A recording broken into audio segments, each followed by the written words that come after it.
So one of the questions that we get asked is, when do I call a restoration professional? I may not have standing water in my home, but I know that I have a leak of some sort, and I'm not quite sure where it's coming from.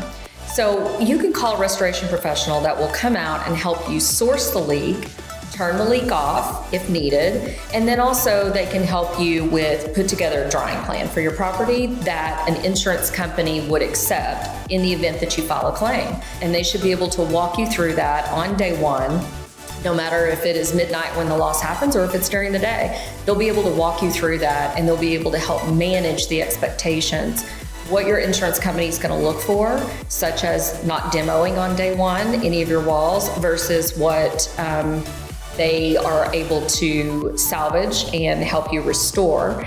And we're able to walk you through that process, not just the paperwork, the expectations, but also the drying process that they expect. The entire insurance process requires everything from certain photos to process your claim, all the way through certain moisture readings to process the claim. We're able to provide that.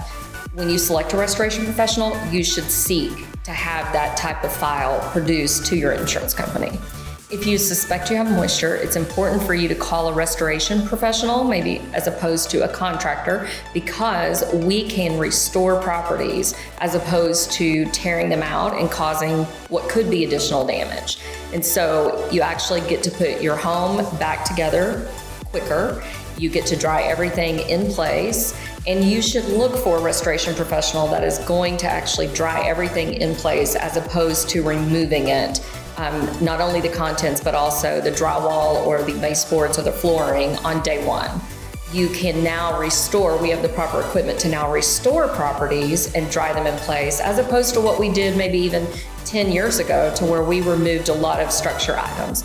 The industry has changed, and you're able to expect more from the restoration professional. And so if there's someone coming in that's wanting to do that on day one, I think you really need to question that and look at, can they restore this as opposed to remove it?